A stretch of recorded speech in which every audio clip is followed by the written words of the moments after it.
Роўна месяц прайшоў ад прэзідэнцкіх выбараў у Беларусі. Шмат што змянілася, але Александр Лукашенко надалей кіруе Беларуссю. Ці павінен ён сысці альбо павінен застацца? Самае галоўнае, чаму?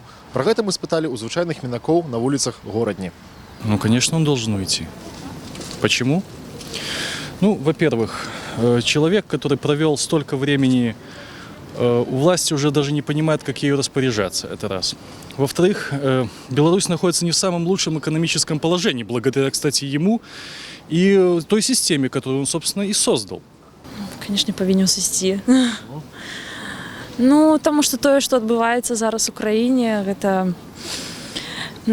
Я не маю слов, каб про гэта казаць. Однозначно должен уйти. Чому, расскажите? Ну, как почему? Потому что он уже свой срок пересидел. Уже надо двигаться вперед дальше.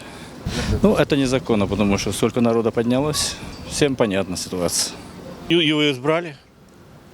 То есть никаких нарушений не было вот за последний месяц? А это уже, как говорится, говори, не говори, теперь не докажешь. Поздно, надо было раньше об этом думать. Конечно, давно должен уйти. Потому что это беспредел, он незаконно находится у власти, слишком долго он находится у власти. То, что сейчас происходит в стране, это просто комментарий излишний. Пора давно. Я думаю, повинен. Повинен что? Завести. Чему? Чему? Потому что весь народ требует. Больше 80%, что не изыди. Что робить? Продолжать жить. Не знаю, как только. Я думаю, что он должен уйти. И должен был уйти еще... Ну, если бы он хотел легитимно это сделать, он бы провел выборы честно. Ну, и ушел бы как под заказ, что вы извините, да, там, у меня 40%, например, я не набрал. До свидания. Повинен сысці.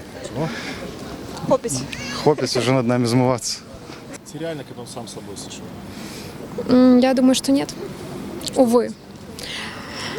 Будем дальше продолжать достучаться до него и надеемся.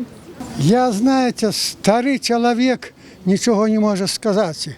Молодим це все рішать. То говорить, як говорить, хто прав, хто винуват, судіть не нам, а ВОЗ і нині зараз там ще. Все. То, что произошло за последний месяц, это недопустимо ни в каких вообще пределах. Те режимы, те события, которые происходили, тот режим, который он устроил с избиениями людей, с содержаниями. И этот человек не просто заслуживает там трибунала какого-то, он заслуживает, фактически, может быть, это прозвучит негуманно, но высшие меры наказания. Хотя тут уже закон будет решать.